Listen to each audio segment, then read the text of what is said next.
Okay, today we shall be finishing our consideration of the church in Western Europe in the early Middle Ages.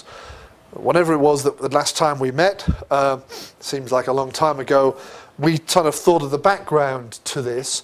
We looked a little bit at the origins of Christianity, what it may not be, and so on, though, as I said at the time, that's not so important for us in this course. It's what people believe it to be is the key, obviously. And then we looked at the early development of Christianity and then the impact especially of Constantine's conversion and the gradual integration of Christianity, quite quick in some respects, integration of Christianity with the Roman Empire, which is obviously very, very important in the history of that religion. And we looked at some of the effects that had on theology and organisation and so on. Now, today we've got three things to do. We would have had two presentations. Elif is waiting in the wings, as we say, to tell us about monasticism. And we were going to have a second presentation, or it would have been the first one possibly, on the papacy. So at some point, maybe after Elif's presentation, I can say a little bit about the early history of the papacy. I won't go into too much detail. And then after a break, after the break, we've got the text of the Rule of St Benedict, which I put on the link on Moodle, and which I hope everyone has read, printed out and read, and is ready to pass some comments and thoughts on. And yeah, maybe I should do the kind of thing my wife does, which is to check, for example, that everyone's brought the text with them in some form or other, or if you've got a laptop with it on there and things like that, because obviously you can't come and discuss something if you don't actually have it with you. I should perhaps start to be a little bit stricter about these things. Anyway, and that's quite an interesting document. I want us to think about the sort of general nature of the document, but also to look at the specifics of what it tells us and maybe doesn't tell us about the life of monks and the nature of monasticism in the early Middle Ages. But to alleviate Elif's excitement, I shall let her come on first and give the presentation about monasticism, which I'm sure you're all very eager to hear. Pens here if you need to write anything down. Okay, very, very quickly, I'll just say a few things about the early history of the papacy, but I'll maximum 10 minutes, because I want us, I see time is already moving on, I want us to spend a little bit of time considering the Rule of St Benedict, of which we've heard a little bit already from Elif's presentation. And I think some of the points that we're going to say now we probably mentioned in our last class anyway, but I'll mention them again in the correct context. What is the formal title of the Pope, Papa? What is his correct title? Is that okay? Bishop of Rome. Bishop of Rome, okay. So in a most technical sense, he is one of many bishops who have, therefore, an authority over their diocese, which in this case is that of Rome. However, because of various physical, I suppose we could say, geographical, theological to some extent, and practical reasons, during the very early years, decades after the time of Constantine's conversion, we see the gradual emergence of the Bishop of Rome as claiming a certain authority over the other churches and other bishops, perhaps we should put it like that. Okay, so it's various factors. Allegedly, in Christian tradition, the first ever Bishop of Rome was St. Peter.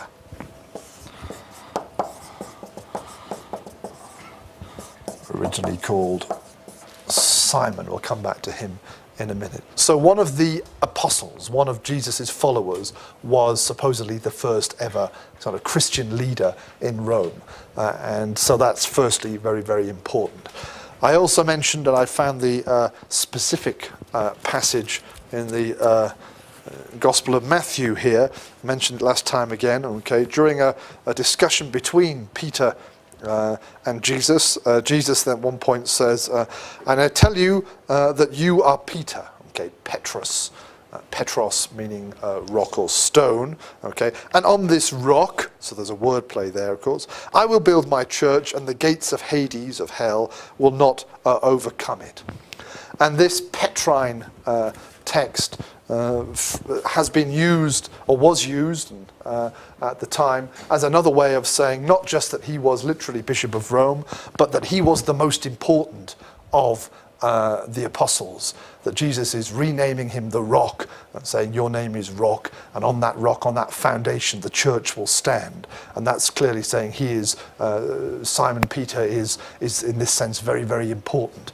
And therefore, like we were saying about hagiography later on, the Church of Rome is claiming if Peter was the most important and he was the first Bishop of Rome, therefore, ergo, the Church of Rome is the most important one. Okay, the same way as I said that saints' lives were saying things about their own saints in order to justify their claims and so forth. So that's one other reason.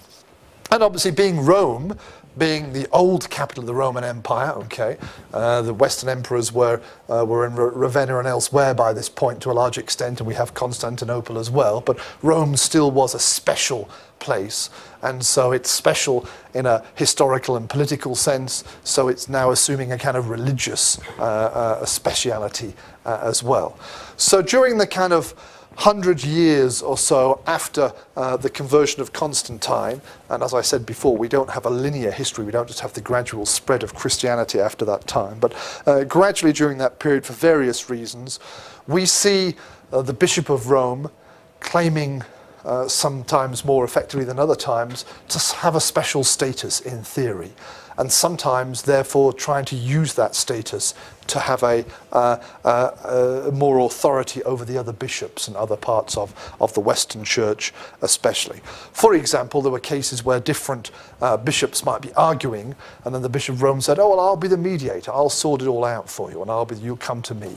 And in a sense, he's being not necessarily a purely objective mediator, but he's using that as a chance to impose his decision. So I'll favour the Church of Jeren over Elif, and by doing that, I'm not so concerned about you two, but I'm concerned about showing that I have the authority to make that decision. So there's that kind of thing was going on as well.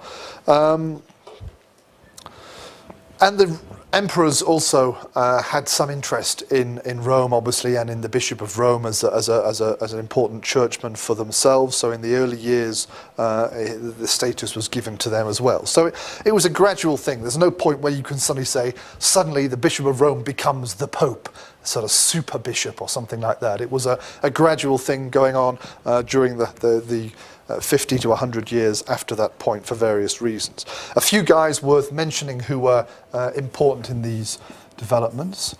Pope Leo the First, and I have his dates here as Pope, obviously. He was particularly concerned, I think, with this Petrine tradition, the on this rock I will build the church, and he tried to stress that the popes were literally, legally, the heirs to St. Peter. So he tried to make a very strong connection in that way. He was one of the ones that enforced that. And Elif already mentioned Gregory the First, sometimes called the Great, and I don't remember his dates, but I got them here a little bit later on. He was, in fact, I think, scholar and maybe a monk. He wasn't really eager to become pope, but it was kind of thrust upon him. But once he did become pope, he was very, very important in a whole host of ways. He was a great organizer. He was largely responsible for reorganizing the church on a number of levels, particularly the papacy, obviously. He wrote a number of important works as well, theological and his pastoral care in terms of organizing yourself and so on. And I think, as Elif said, he was responsible for sending out the first formal mission to what was then England, the Anglo-Saxons, and then beginning Christianity amongst the Anglo-Saxons. Oh, and there's a little story here, which is probably not entirely true, but the story goes that Pope Gregory was walking through the streets of, presumably of Rome, and saw a small gang of, a group of little small children, blonde-haired little boys with blue eyes. And obviously being from Italy, they all, like Mediterranean people, they all had dark hair and dark eyes, so these boys stood out. And a bit like the Turks today, who often, when my children were small, used to come fustic and all that, the blonde hair and things like this. He must have gone and said whatever he said, fustic or something, and he said, oh, look at these beautiful children, they're like angels. Okay. Angeli, angels. And whoever was with him said, no, maybe they were slaves or something, I don't know what it was, I think slaves. He said, no, non-Angeli said, Angli, not angels, but English.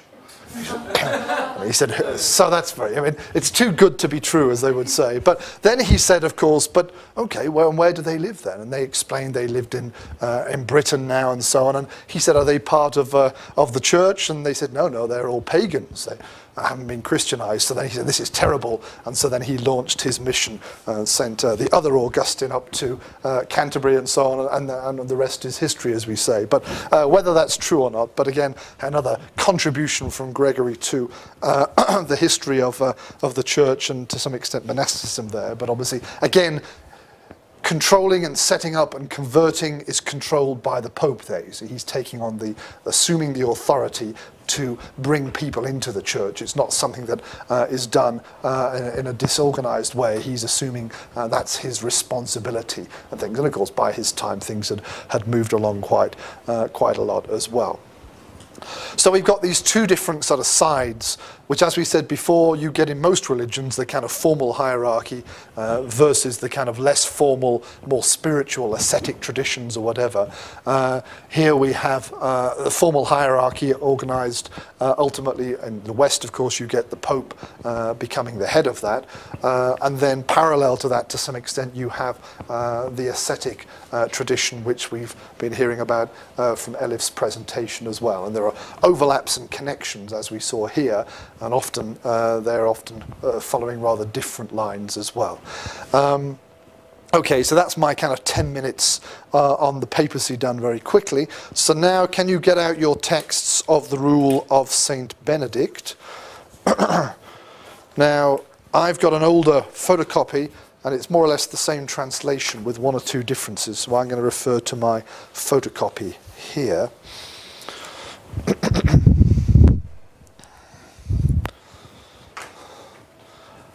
Hands up if you have the text with you. Yes. Sorry? Have it. If you can see it, whether if you've got wireless internet access or something on your laptop. I mean, I've saved the Amazon rainforest. You don't have to print out so much, whatever. Please, well, please do read the texts I give you. You may not understand everything in them, but do try and read them. It is one of the formal criteria for evaluating.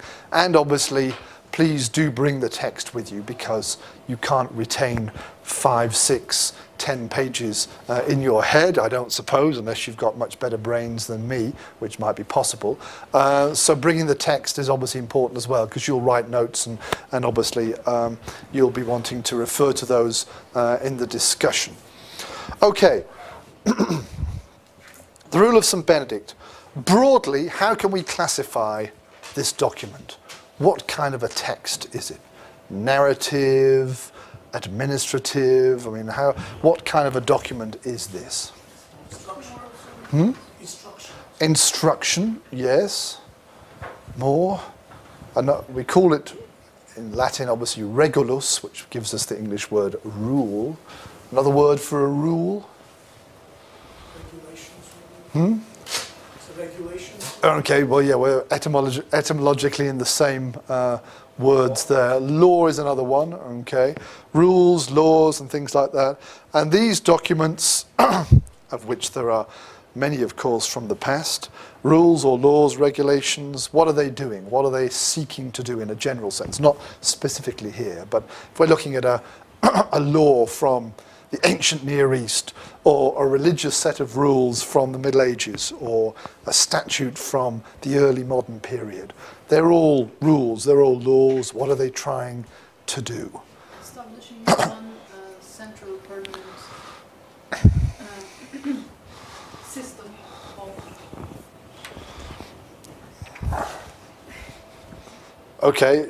Yeah, you can... Yeah, no, I don't know sign language. I'm not... Okay, organised. I mean, government in some cases, in other cases it's a looser definition of governing. Okay, yes, in creating some kind of institution. On the one hand, it's kind of bit of... Jim, you want to... Can we say to describe the possible and expected features and duties of the members? All right, let's put these words down. Expected. Okay. And something up here, whether it's government, we said institution, person, it can be one person or whatever. Firstly, it's the communication of certain requirements, possible, expected ways to behave in one form or another, from the lawmaker, which may be an institution or an individual person, whatever, to some defined community, whether it's a bunch of monks living in a monastery or whether it's a whole nation or something like that, okay? And what we've got is kind of here. We assume it tells us a little bit about this person, okay, and their ideas, and we assume it tells us a little bit about the behavior, in a sense. Now, this is the example I always use on these occasions, and again, apologies if any of you have heard it before. If I decided that from now on, everyone in this class must wear a hat when they come to my class for the 3 or 4 hours a week, that's the new law. The rule of David is hat wearing, okay? And you have to wear your hat for the whole 3 hours that you're with me in the week. And I wrote that down. I put it on Moodle or printed it out or something. And then in 500 years' time, someone discovers this thing and says, oh, look, what's this? The rule of David. Everyone must wear a hat, blah, blah, blah. Now, you're all sensible people. Some of you may not even own a hat. I don't own a hat, actually, thinking about it. I have hoods from my coat, but I don't actually own a hat formally to put on my head or whatever. And probably most of you would think, I'm not going to do that. And you wouldn't wear your hat, okay? And I'm not a particularly authoritarian person. I wouldn't be imposing and forcing you to do it. So, no one can come and see what we're doing here, but the person has got this document from later on, okay? Now, he or she, the future historian, doesn't necessarily know that this bit didn't work, okay? They can't write a history of education in 21st century Turkey and say, and they had to wear hats all the time, and they were always wearing hats in class, because that connection there isn't necessary. It's expected or required, but it may not be fulfilled. Okay, so what I'm getting at is, to what extent do laws, regulations, rules, whatever, tell us about how people behaved or not? It may tell us about how people behave. In other cases, it may not. It tells us more about the crazy teacher who said you've got to wear hats, but you didn't wear a hat. Many laws are created to solve a problem. We have, in all sensible countries in the world, we have laws about murder, for example, and punishment for murdering someone. Now, you don't create a law about murder unless you actually have the fact that murder exists. So does a law say there was no murder because they've got laws about it, or does it say there was murder going on because they've had to make a law to stop it? Okay. Now, we don't have a law in Turkey or anywhere which says, I don't know, people should not go around walking on their heads, because that's not the thing that we do. We don't do that, and you don't need to make a law to stop us doing something stupid or whatever, okay? That's not a very good example, but you see what I'm saying.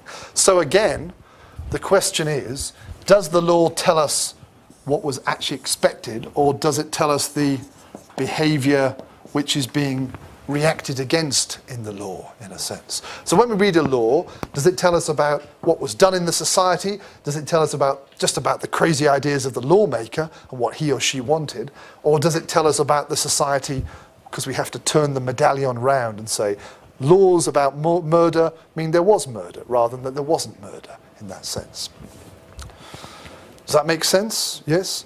So, with that in mind, let us turn to the Rule of St Benedict. Structure.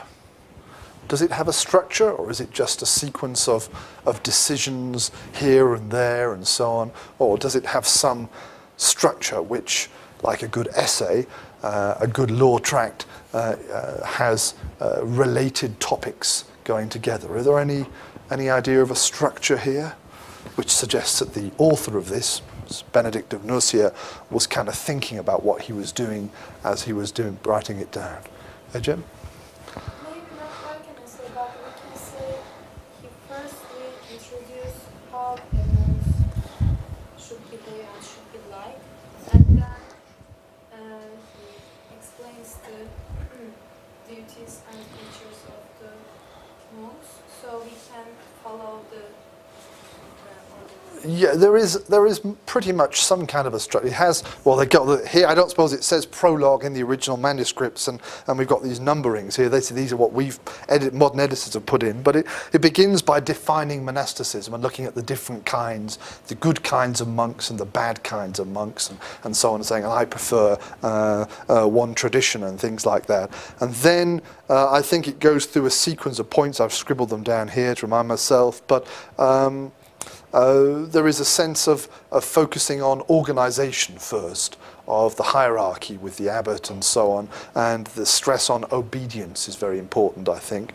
And then we go through points where we look at the kind of religious aspects of their life. We also look at the physical aspects of their life, and then we finish off, I think, towards the end with kind of practical things like how do you join and how do we ordain the abbot and so on. So there is some kind of a structure there which clearly tells us a little bit about the author in that sense or whatever.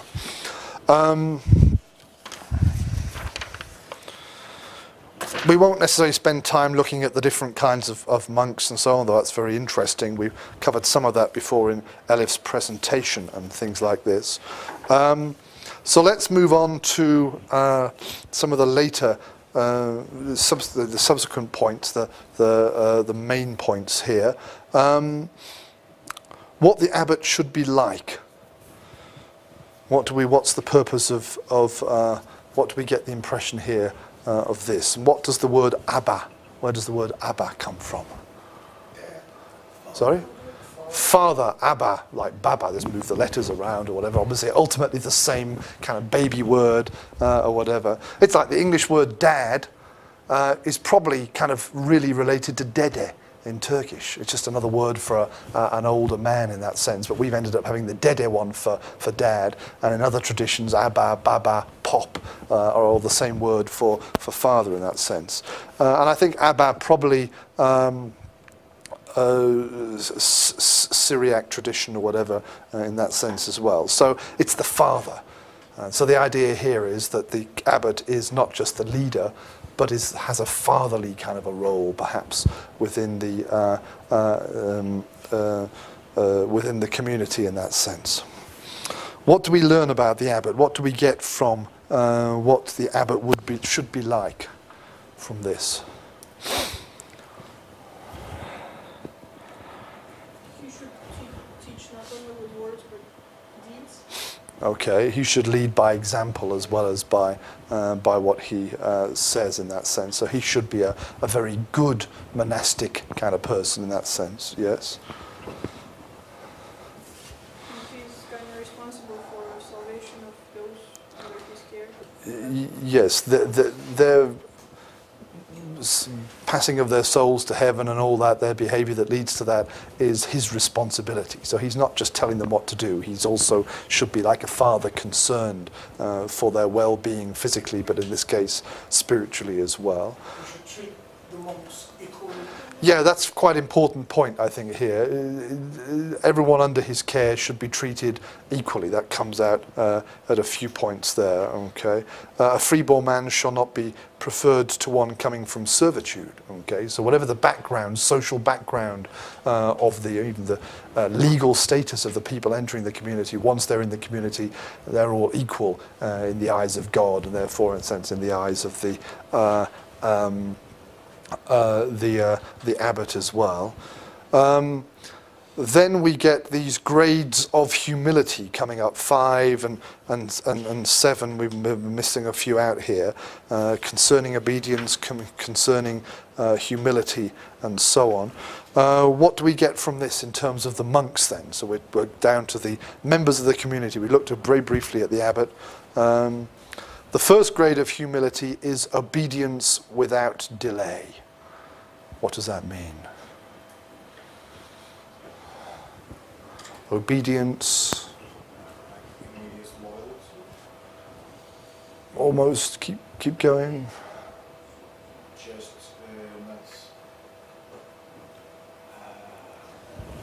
not having any trouble or any question about any given order that is stated by the religion. Yeah, or in this case, perhaps by your abbot as well. What you're told to do, you do it. You don't question it. You obey what you're told to do. And it's interesting, this is the first of these grades of humility, these kind of personal rules of behavior, in a sense. It seems to be very, very important. Ravel, you want to? That's the kind of line that I would expect to find in the military handbook.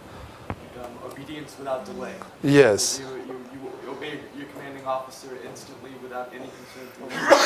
Immediately go. Yeah, okay. I mean, in a military kind of a context, you need to do that, otherwise the whole thing falls apart. Now, here it's more to do with, I think, the assumption that the abbot is the father. He's kind of representing God in a sort of sense over the community, and therefore you have to obey him, because ultimately you're obeying not just the person but sort of God in the wider sense and things like that. But it's interesting, the comparison. That's quite telling there. Okay, in my version I've next got number 7, which is the 6th grade of humility. That a monk be contented with all lowliness and extremity, and consider himself with regard to everything that is enjoined on him as a poor and unworthy workman, blah, blah, blah. And then we have some quotation there, okay. And the 7th grade a little bit later on, okay, that he, with his tongue, pronounced himself viler and more worthless than all. So he considered himself to be lowly, down, but also he's willing to admit that. He's willing to say that to other people. What's the reason for this? Well, it seems a bit nasty, right, isn't it? I mean, what's the purpose of forcing yourself to be poor and unworthy and lowly in this sense? What are they trying to do? So as to eliminate any feeling of superiority, probably, towards anyone else, because when you really consider yourself unworthy, so not worthy than anybody, not worthier. Yes, you're going to be treated equally by the abbot, but you have to consider yourself even lower than your colleagues, in a sense. You have to try and put yourself down. Okay, Alp, this time? I think it's because they need to, they should never forget that they should never forget original sin, that man is fallen. Right, okay, yes, we're living in the post-Lapsarian era. Humanity has fallen thanks to Adam and Eve, so the monks are assuming the blame for that, in a sense, and recognizing that in a broader sense as well. And if you do have a very negative view of yourself, for whatever reason, then you are obviously going to obey and do the other things as well. Serkan? Like Jesus as much as they can. Okay, many of these things were elements that seem to be characteristic of Jesus and aspect of the way he's interpreted in the Bible as well. That's important. Fatih? Just to prevent further distractions.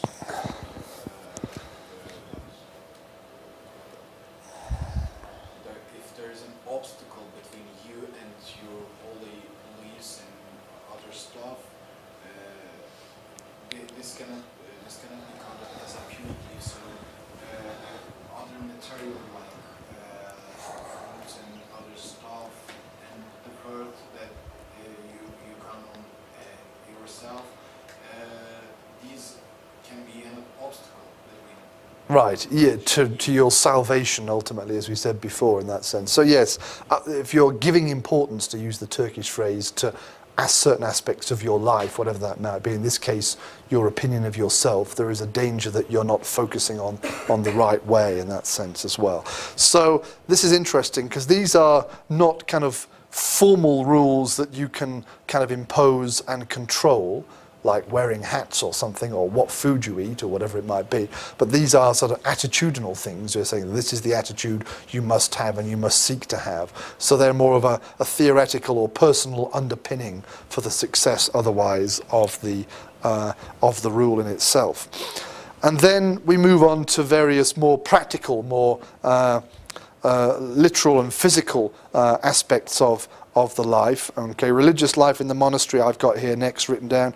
Concerning the divine offices at night, which Elif mentioned a little bit about that. Okay, I mean, their job obviously is to pray individually and communally on a regular basis. Okay, how many psalms are to be said and things like that. So he is regulating, he is clearly imposing this is what you must be doing on a daily basis. So that's quite important, nighttime and daytime and so on. I have a question. Yep. Is there any specific reasons for this night prayings? I'm just drawing parallels with Russian Orthodox monks, and what they have, what they call all-night prayer. It starts with the sunset, and they pray all night long, and they finish in the morning with the sunrise, followed by a special prayer, and it represents like conviction, death, and resurrection of Jesus. And in the church, they kind of follow the same path, but they shrink it to 3-hour prayer in the evening and special prayer in the morning. So I'm just drawing parallels. Is there any... Right. I'm not know the exact answer to that question. It's a good question. I mean, on the one hand, you could say, well, they're supposed to spend a large part of the day praying, whether it's during the daytime or at night time. So they pray in the day, they're not allowed to sleep for too long at night either. So on the one hand, it might just be that side of things. You're saying, is there anything particular about the night? What's the concern with the night and so on? I don't actually know the answer to that, whether there is an answer to that question, or if anyone's got any ideas, or whether it's not just 24/7 praying in a sense, or whether there's something to do with the night and obviously the coming of the dawn or something like that. I don't know the answer to that. It's a good question, but possibly different interpretations or explanations at different times for that one. But and then we get some stuff about their physical life, so it's less to do with their religious life and the praying side, which is obviously their main duty, their main job, but their physical life as well. What does it say about sleeping? What do we got here about the sleeping arrangements for the monks? They're not supposed to sleep nude. Sorry? They cannot sleep in the nude. They have to have clothing. Right. Does that what does it say? Protect the friars. They shall sleep clothed. It says they shall sleep separately in separate beds. I mean, I don't particularly want to be sleeping with a bunch of monks myself anyway, so I don't, interesting thing. What the reason for that is, I'm not sure. They shall receive positions for their beds after the manner of their characters, according to the dispensation of their abbots. So he even controls kind of how and where they get to sleep. They should all sleep in one place, if possible, if they've got a big enough room, big enough dormitory, I suppose, is how it would be. Younger brothers shall not have beds by themselves. Right, okay, younger ones, maybe a few too many hormones going around or something. They don't want them to be, whatever, or chatting away and things like this. They shall sleep clothed and girt their belts or with their ropes, and they shall not have their knives at their side. Well, that's a good idea. Roll over and cut yourself or something. But yeah, okay. Specifically says you've got to, to be clothed and so on specifically. But they should always be alert, and when the signal is given, raise without delay. Okay, as what Elif was saying, be ready to rise for prayer and things like that. Okay, the cellarer, okay, who has a job to look after the physical side of people and so on. Number 33, whether the monks should have anything of their own. What does it say here? I have a question for you. Oh, yeah, go on. About the cellarer.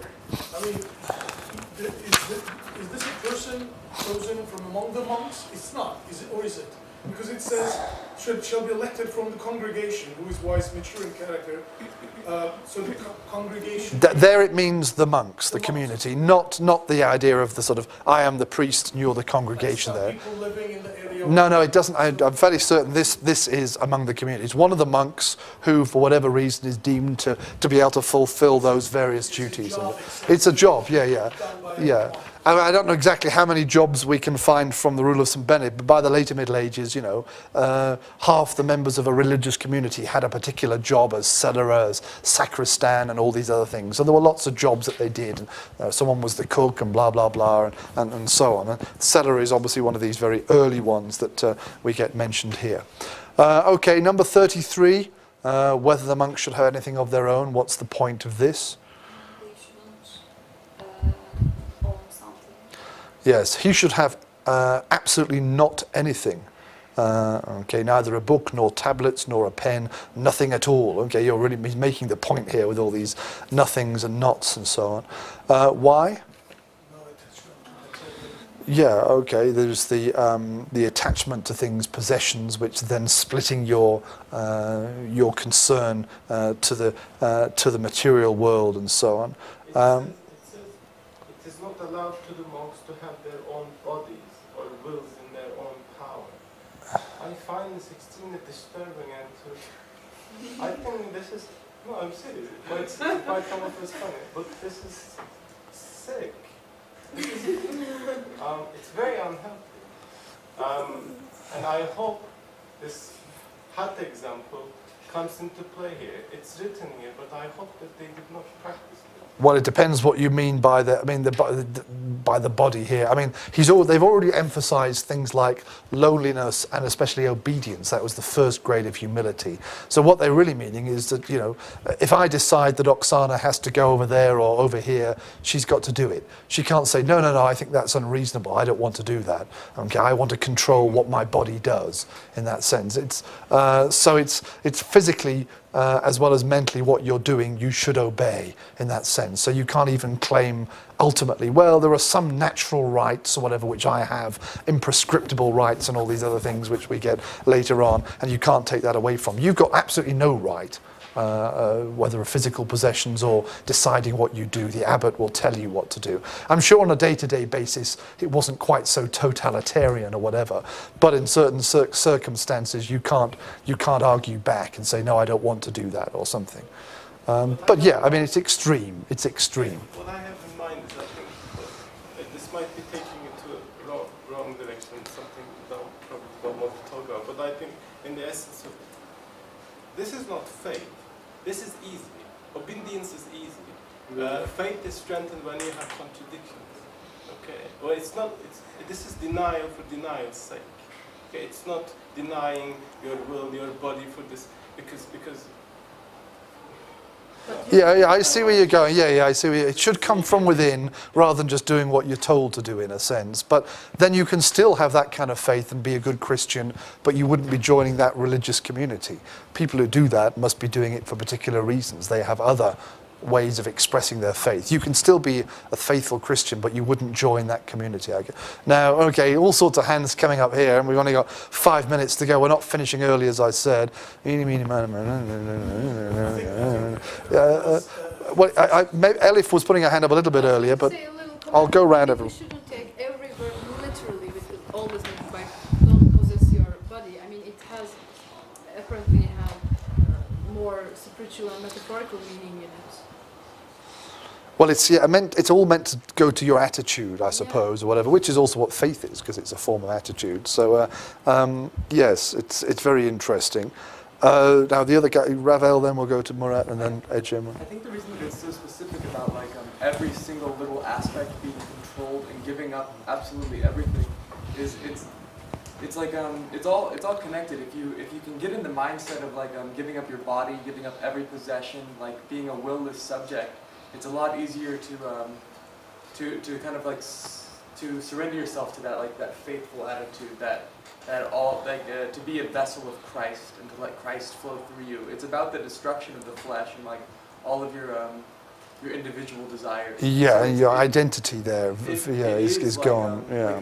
each of those little tiny points is essential to that, because if you can create this entire atmosphere, this entire cohesive, internally coherent system, then it helps you to live in that way, and it makes it a reality in a way. Yeah, a good point. Murat? I think also that, I mean, by giving all about the body or wills, it's about maximizing your time, energy, every element of your existence towards actually just thinking about God in this regard. I mean, and later on, of course, it's mentioned that, you know, they are restricted with the amount of food they can have, and because, I mean, they want you not to think much about food. I mean, instead of just waiting for the supper time, instead of that you concentrate yourself totally on your prayer of God, whatever. Yeah, and you're not thinking, oh, what's for dinner tonight, or something like that, or whatever. You know what it is, and yeah. Just to sever that Yeah, yes. So I think anything material, that's the point. And lastly, Ecem, you want? I want to say something about having no body or will. Yes, it seems sick and irrational, but there are also some psychological treatments about this disidentification therapy, which means you are in your body without your body. You suppose that you are not in your body, so you cannot limit yourself with your body and your soul. So what you can achieve is more, you're saying, or something? I think there is a kind of lack of explanation in this article, but when we look at first, it seems not logical, but when you think deeply, it seems Yeah, okay, so you're bringing modern psychological theory to play on this one. Okay, non-monastic Alp, you can come back to all these. I see he's not going to become a Benedictine monk in the foreseeable future, but... I think what I have, I don't really care what people do with their lives. I mean, they can believe whatever they want to believe in, but maybe this is what I had in mind, and because I got a bit excited, failed to express it, which is, in some time, that the only institution that is around in Europe will be monasteries that preserves culture and books and so on and so forth, right? And because I had something on 12th century Renaissance in a previous course, most of the stuff that Europe preserves from ancient Rome and ancient Greece before kind of Islam spread comes from monasteries. They keep these, they keep them on manuscripts, they keep on writing them. But what worries me tremendously is this is their attitude, and what survived, thanks to them, and I mean it, thank you, these people, have been chosen with this attitude. And because of them, we have lost some stuff. That's why I get frustrated. I don't really care if they lead an ascetic life, even though I think it is sick. They will probably think my opinion is the way I lead my life. That's fine. But they're responsible for something good, and at the same time they're kind of responsible for something that's not so good. And that's because of this, which frustrates. Yeah, I might object to the use of the word good there, because obviously that's, as we said before, a kind of value judgment. I mean, maybe it's not a good thing that Roman culture has been preserved for us by whoever, I don't know. I mean, but we're not in the business of that kind of thing. But I can see what you're saying. Yeah, it's interesting that on the one hand, things which, if we think of it in a certain way, we would see as positive contributions, and it is the successors of St Benedict, not him necessarily and the guys at Monte Cassino themselves so much at that time, but later on the people who followed on have preserved Western culture to a large extent. And you're saying, but then if you look at those people in a little bit more detail, at least as it's presented here, but remember, as we said before, all of this, what really went on, as one of you also said, maybe not quite as extreme and as idealized as we have here. One last thing, because we are kind of going over time or whatever, and all sorts of other stuff we were going to look at, but number 40, concerning the amount of drink, it says here,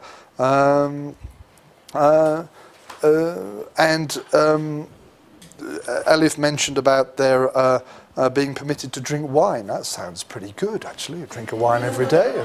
They do say it's good for your heart to have a bit of glass of red wine or something. Why? Because it's sacred.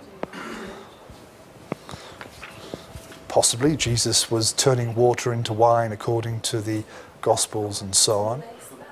To relax them? Well, yeah, well, that's better. It's not. Why have they got wine here? I mean, why are they being allowed to drink wine? Do you think? Encourage membership. Right. Okay. Well, but all these comments, though interesting and funny as they are, going against all the sort of ideological side we've been looking at, practically, in the past, water was not something advisable to drink. Okay, water was often, could be polluted, could be dangerous to drink, and so on. Alcoholic drink of any sort that had been processed was actually safer to drink, obviously in smaller quantities. And so until quite recently, people drank wine or beer or something, not necessarily just to get drunk and have a great time and feel relaxed, but because drinking water was not necessarily safe. Okay, in England, we can turn the tap on. My children always get amazed. We can go into the room, we can turn the tap on, we can fill a cup of water, and we can drink it. But I never do that in Turkey, okay, or in France or elsewhere. It's not a good idea even today to drink unprocessed and unprepared water and things like that. So possibly part of the reason here is just practically it was the best thing to drink. Okay, look, time has gone. You're all wanting to go away for your buy round. This is probably the last class you will have until you escape.